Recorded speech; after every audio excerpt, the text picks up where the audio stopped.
எதுக்கு திட்டணும்? நீயா லோன் கொடுத்த? நீ வெறும் செக்யூரிட்டி கார்டு தானே போட்டிருப்ப, அதுக்கு தேவையானது வாங்கிருப்பல. யாருகிட்ட வா போன்னு பேசிக்கிட்டு இருக்க? ஒண்ணு வக்கீலுன்னு கூப்பிடணும், இல்ல ராமநாதன் அண்ணான்னு கூப்பிடணும். மரியாதை முக்கியம். வக்கீல் வீட்டுல எடுபடி வேலை பார்த்தவெல்லாம் வக்கீலாக்க முடியுமா? சிரிக்காத, செதறிடுவ. இந்த ஊருக்கு சிறுத்தை வர்றது சும்மா இல்லையா? இந்த மாதிரி உருப்படாதவன் பாடிய பாத்துருக்க. வக்கீல கணக்கு அதிகமாயிருச்சு. தரேன். உன் வீட்டுல கக்கூஸ் கட்டுறதுக்கு கார்பரேஷன்ல அப்ளை பண்ணதை மறந்துட்டியா? அது கிடைக்கலையே வக்கீல. அப்போ கார்பரேஷன்ல அனுமதி கிடைக்கிற வரைக்கும் காலையில நீ வெளியே போக மாட்ட. அப்ளிகேஷன்ல கையெழுத்து போட்டா மட்டும் வேலை ஆயிடாது. அனுமதி கிடைக்கணும்னா கொஞ்சம் சில்லறைய வெட்டி தான் ஆகணும். ஏன் பாக்கெட்ல இருந்து நீ வெளியே போகணுன்றதுக்காக எவ்வளவு செலவு பண்ணிருப்பேன் தெரியுமா? காலையில போக விட மாட்டாங்க. போற போக்குல இந்த ஆளுகிட்ட காசை வாங்க நான் இன்னொரு வக்கீல்கிட்ட போகணும் போல இருக்க. என்ன வக்கீல் எப்படி போயிட்டு இருக்கு? இன்னும் போல, அதுக்காக தான் காத்துக்கிட்டு இருக்கேன். உங்களுக்கு தெரியாம இந்த ஊர்ல என்ன நடக்க போகுது? என்ன இங்க நிக்கிற? இல்ல சும்மாதான் கொஞ்சம் பாரத்தை இறக்கலாமேன்னு.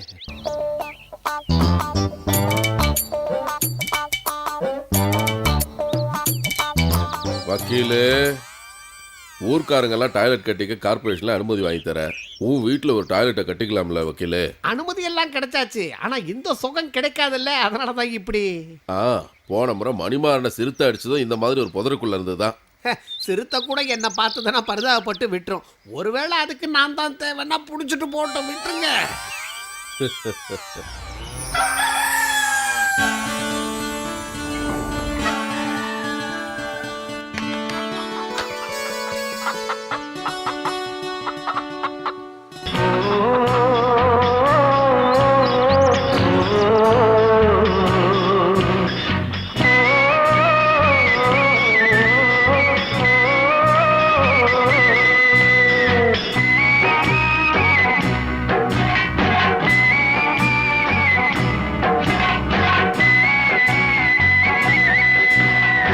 ஒளிந்து தேயும் மீண்டும் மலரும் நிலவின் கதை போலே நிறையும் குறையும் சமத்தில் இருக்கும் எங்கள் வாழ்க்கையிலே.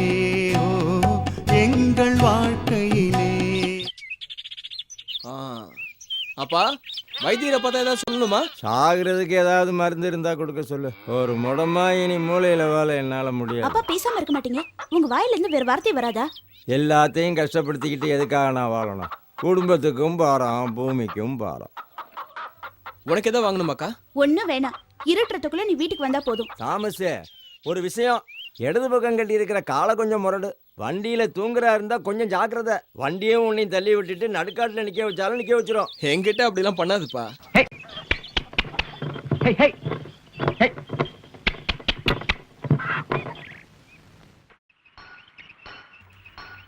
அந்த மருந்து நம்ம நெத்தில தடவுனா மத்தவங்களுக்கு நம்மள தெரியாதான், ஆனா நமக்கு மத்தவங்கள தெரியுமா?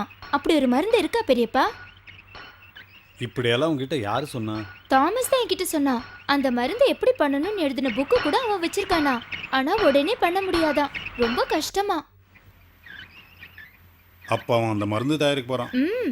அந்த மருந்து நெத்தில தடவி பால்ராஜ் முதலாளி வீட்டுக்கு போய் அங்க இருந்து பணம் நகை எல்லாத்தையும் எடுத்துக்க போறதா என்கிட்ட சொன்னா. அந்த பணத்துல அவன் அக்காக்கு கல்யாணம் பண்ணணும். அப்புறம் எனக்கும் தரேன்னு சொல்லிருக்கான். என்ன திருடுனதுல பங்கா? இல்ல, மருந்து. அதை வச்சு நீ திருட போறியா? இல்ல, இது வேற விஷயத்துக்கு. என் அனாதை ஆக்கின சிறுத்தை வரும்போது அதை மறைஞ்சு நின்னு கொல்லணும். எங்க அம்மாவை கொண்ட அந்த சிறுத்தைய உயிரோடு எரிச்சு சாம்பலாக்கணும்.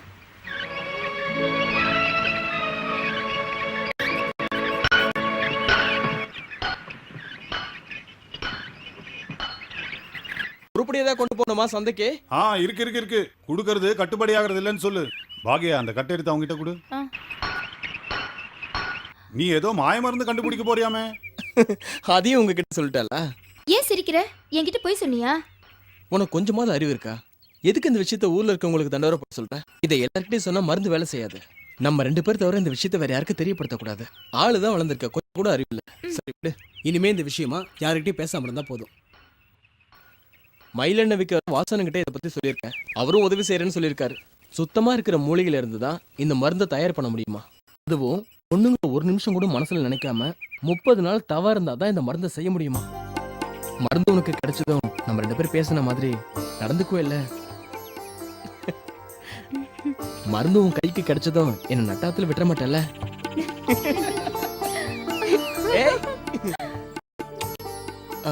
எல்லாம் மலை இறைவனுக்கு சோத்திரம். ரொம்ப அக்கறையா தான் ப்ரே பண்ற. எப்ப நடந்து வரீங்க? வண்டியில உட்காருங்க, நான் போற வழியில விட்டுடுறேன். வேண்டாம், நான் பொடியும் நடையா போயிடுவேன். உனக்கு எதுக்கு வீண் சிரமம்? ஃபாதர், வேற மருத்துவ சந்த பொண்ணை கல்யாணம் செஞ்சுக்கிட்டா பிரச்சனை எதுவும் வராது. அது சரி, விஷயம் அந்த அளவுக்கு வந்தாச்சா? உன் அப்பா கிட்ட பேசுறேன். எனக்கு இல்ல, எனக்கு தெரிஞ்ச. வேண்டாம் வேண்டாம், ஒன்னும் சொல்ல வேண்டாம், எல்லாம் எனக்கு தெரிஞ்சிருச்சு. வண்டி ஓட்டுறதை விட்டுட்டு சம்மட்டி அடிக்கிற வேலைக்கு போனாலும் போவேன்னு நினைக்கிறேன்.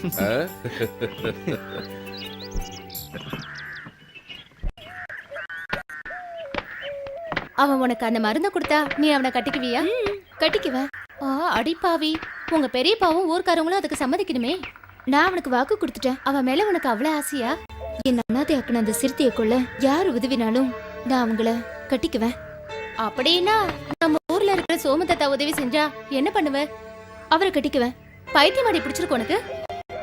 என்ன தெரியும், எங்க அம்மாவை கடிச்சு கொன்னது என் கண்ணிலேயே இருக்கு. பெரிய குகைக்குள்ள அது இழுத்துட்டு போச்சு. அதுக்கப்புறம் அடுத்த நாள் மாமா எடுத்து கீழே. அதையே மனசுல நினைச்சுக்கிட்டு அழுதுட்டு இருக்காத.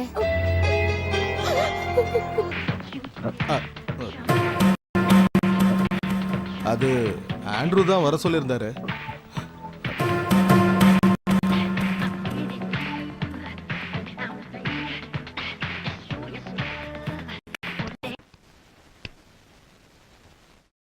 நான் வெளியே காத்துக்கிட்டு இருக்கேன்னு சொல்லுங்க. சரிதா.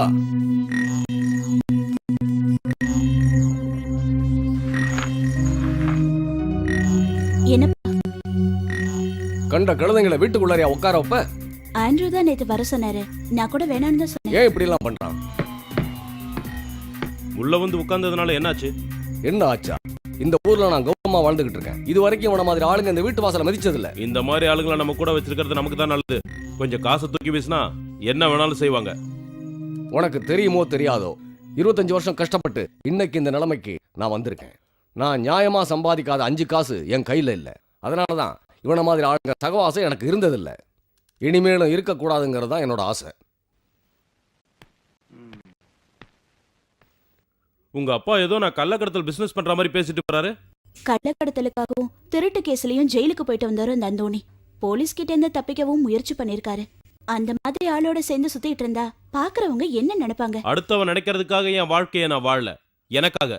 அது உனக்கு பிடிக்கலன்னா சொல்லு, நான் வேணா என் வீட்டுக்கு போயிடுறேன். பணக்காரன் இல்லைனாலும் 3 வேளை சோத்துக்கு கதி இல்லாம போயிடல. என்ன பேசினாலும் ஏன் இப்படி தப்பா எடுத்துக்கிறீங்க? உங்க அப்பாக்கு என்ன சுத்தமாவே பிடிக்காது. இஷ்டம் இல்லாம தானே உன்னை எனக்கு கல்யாணம் பண்ணி வச்சாரு. இந்த சொத்து சொத்துக்கெல்லாம் ஆசைப்பட்டு நான் உன்னை காதலிக்கல. உங்களை பத்தி எனக்கு தெரியாதா? நீயாவது என்ன புரிஞ்சிருக்கியா? அது போதும். வாங்க வாங்க, வந்து வாங்கிட்டு போங்க. சீக்கிரம் தீர்ந்து போயிடும். கடல் மீன் வாங்க வாங்க. மத்திக்கவலை மத்திக்கவலை மத்திக்கவலை மத்திக்கவலை. பேசாம ஒரு வியாபாரத்தை கெடுக்காத. என்னமா மீன் எடுக்கிற நீ? இப்படி அமைக்கு பார்த்தா எடுப்பாங்க. இந்த மாதிரி மீன் உடைஞ்சிடாது. ரொம்ப பண்ணாத. பன்னீரன்னா அதிர்ஷ்டக்காரரு தான். வயசான காலத்துல அதிர்ஷ்டம் இருந்து என்ன பண்றது? ஆனா என் வயசை பத்தி தான் உனக்கு தெரியுமே சரசு. கஷாயம் கலக்கி வச்சிருக்கேன். வீட்டுக்கு தானப்பா வரீங்க? நீ முன்னாடி போமா, வாப்பா பின்னாடியே வர்றேன். என்ன பாய் கிளம்பிட்டீங்க? அதுக்குள்ள மீன் வித்துருச்சா? முக்காவாசி வித்துருச்சு மரகதம். கொஞ்சம் பாக்கி இருந்தது, அதை நம்ம சாந்தா கேடான்னு கொடுத்துட்டு வந்துட்டேன். என்னன்னு தெரியலடா, எனக்கு உடம்பு சரியில்லை. சாப்பிட்டது ஜீரணமாகாம ஒரே வயிற்று வலி. இன்னைக்கு 4 தடவை பச்சை தண்ணி மாதிரி வயிற்றுல இருந்து போயிட்டு இருக்கு. பச்சை மருந்து வாங்கி 3 வேளையும் குடிச்சுனா 4 நாளைக்கு வராது. ஆஹா, வயிற்று போக்குக்கு வழிய சொல்றான்னு கேட்டா வயிற்ற கிழிக்க ஐடியா கொடுக்கறியே. பயங்கரமான ஆள் தான்.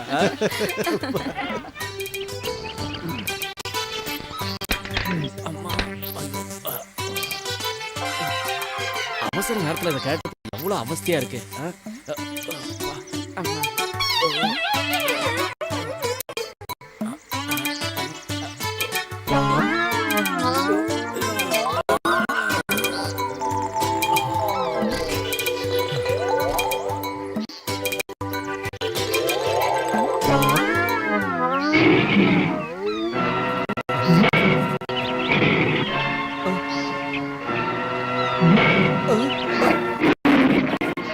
ஐயோ சிறுத்தை! அல்லா! சிறுத்தை! அல்லா காப்பாத்து! சிறுத்தை! ஐயோ! ஐயா! ஊருக்குள்ள சிறுத்தை வந்துருச்சு. எல்லாம் ஜாக்கிரதையா இருங்க. எல்லாம் வீட்டுக்குள்ள போங்க. அம்மா வீட்டை விட்டு வெளிய வராத. சிறுத்தை வந்துருச்சு. ஊருக்குள்ள சிறுத்தை வந்துருச்சு. ஃபாதர், சிறுத்தை வந்துருச்சு. ஊருக்குள்ள சிறுத்தை வந்துருச்சு. ஃபாதர், நான் சிறுத்தைய பார்த்தேன். எங்க இருக்கீங்க? நீங்க அங்கே இருங்க, நான் வந்துடுறேன். ஊருக்குள்ள சிறுத்தை வந்துருச்சு. மறுபடியும் ஊருக்குள்ள சிறுத்தை வந்துருச்சு. சிறுத்தை எங்க இருக்கு? காட்டுக்குள்ள ஃபாதர். அந்த பார்த்தேன். மரத்து மேல இருக்கு. அங்க இருங்க. தோ இவ்வளவு தூரத்துல மரத்து மேல முறைச்சு பார்த்துட்டு இருக்கு. நான் ஆண்டவன் முடியல பொழிச்சேன். பார்த்தது சிறுத்தையா இல்ல பூனையா? அட என்னையா அர்த்தங்கடமா பேசிட்டு இருக்க? சிறுத்தைங்கற சும்மா நாய் பூனைன்னு அர்த்தம் இல்லாம. ஃபாதர், போன வருஷம் நம்ம மணிமாறன் நடிச்சத அதே சிறுத்தை தான். மணி அடிக்கட்டா ஃபாதர்? சீக்கிரம் அடி. கேள்வி கேட்கிற நேரம் பாரு. போய் அடிடா.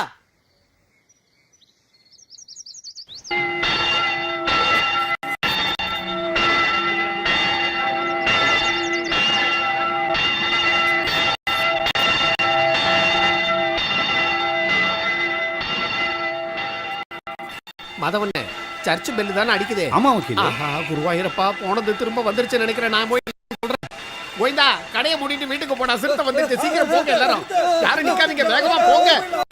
இருக்கிறதுக்குள்ள சீக்கிரம் கடையை மூடிட்டு வீட்டுக்கு போங்க. சிறுத்தை வந்துருச்சான். எனக்கு எவன் செத்தான்னு தெரியல, சர்ச் பெல் அடிக்குது. இன்னும் ஊருக்குள்ள எவனும் சாகல. நீ இப்படியே பேசிக்கிட்டு உட்கார்ந்து இருந்தா சிறுத்தை ஒன்னு அடிச்சிடும். நாளைக்கு சர்ச்சில் உனக்காக தான் பெல் அடிக்கணும். வைத்தியரே, கடையை மூடிட்டு சீக்கிரம் வீட்டுக்கு போங்க. இருந்தாலும் இங்கேயே உட்கார்ந்துருக்கட்டும். கடி வாங்கினா தான் இவருக்கெல்லாம் புத்தி வரும். அந்த ராமநாதன் இருக்கான வக்கீல் சரியான போர்ஜரி. என் வாழ்க்கையில அவன மாதிரி பேசாம முதல்ல வீட்டுக்கு கிளம்புற வழியை பாரு. மத்தது நாளைக்கு பேசிக்கலாம். ஓஹோ, அப்படிங்கிற.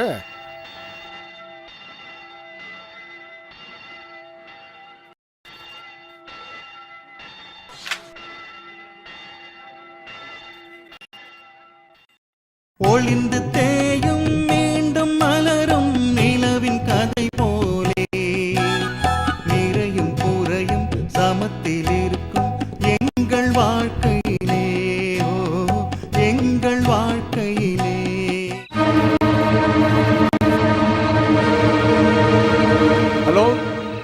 Hello, police station. பால்ராஜ் பேசுறேன். பால்ராஜ், கேக்குதா? ஊருக்குள்ள மறுபடியும் சிறுத்தை வந்திருக்கு. சிறுத்தை. ஆமா. என்ன? அவசரத்துக்கு போன் கூட வேலை செய்ய. போன்ல சொல்றதெல்லாம் வேஸ்ட். எடுத்தாலும் சரியா பேச மாட்டேங்கிறாங்க. நான் போய் போலீஸ் ஸ்டேஷன்ல சொல்லிட்டு வந்துடுறேன். மாமா, நான் சொல்றத கொஞ்சம் கேளுங்க. இந்த ராத்திரி நேரத்துல காரை ஓட்டிட்டு நீங்க போலீஸ் ஸ்டேஷன் போனீங்கன்னா அவங்க 2 பேர் அனுப்புவாங்க. அப்படியே அவங்க வந்தாலும் அவங்க கூட நம்ம ஊர்க்காரங்க 10-15 பேர் இருக்கணும். ஜாக்கிரதையா போங்க. ஒரே ஷாட்ல சிறுத்தையோட நெத்தி செதறும் பாரு. கதவு சாத்திக்க. நினைத்ததெல்லாம் நடத்தி கொடுக்க இறைவன் இருக்கின்றான். நினைத்ததெல்லாம் நடத்தி கொடுக்க இறைவன் இருக்கின்றான்.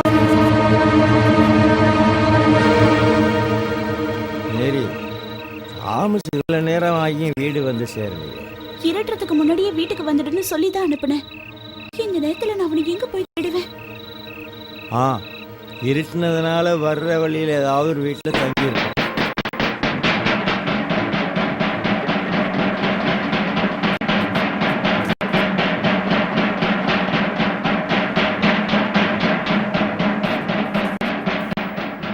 சலீம்பா, என்னம்மா? தாமஸ் இன்னும் வீட்டுக்கு வரல. இந்த ராத்திரி நேரத்துல எங்க போயிருக்கான் அவன்? வியாபாரத்துக்காக டவுனுக்கு போயிருந்தான். அவன் வருவான். வண்டி எங்கேயாவது நின்னு இருக்கும். பயப்படாம வீட்டுக்குள்ள போ. அவன் எங்க போயிருந்தாலும் அவனை தேடி கண்டுபிடிச்சு கூட்டிட்டு வரோம். மணிமான கொண்ட சிறுத்தை இப்ப இங்கதான் இருக்கு. இப்படி வெளியே வந்து நிக்காம வீட்டுக்குள்ளேயே இரு. அந்த சிறுத்தை இந்த ராத்திரி நேரத்துல எங்க இருந்து வரும்னு யாராலையும் சொல்ல முடியாது. ஆனா அவங்க அப்பா வெளியில படுத்திருக்காரு. அது பரவாயில்ல, வயசானவர் தானே. அதுவும் சரிதான். சிறுத்தைக்கு கொஞ்சமாவது சதம் வேணும்ல. பிடிக்கணும்னு நினைச்சா பன்னீர் அண்ணன் மாதிரி நல்ல சதக்கரியா தான் பிடிக்கும். எந்த நேரத்துல தமாஷ் பண்ணணும்னு தெரியாது உங்களுக்கு. வாங்க வேலையை பார்க்க.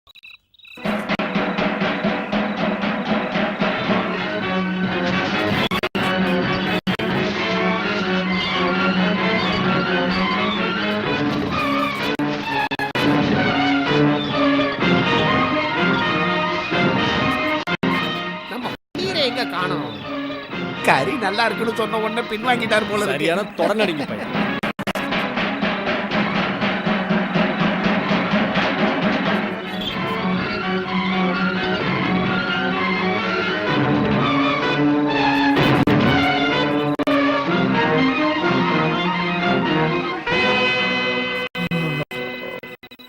இவ்வளவு நேரம் தேடினது தான் மிச்சம்.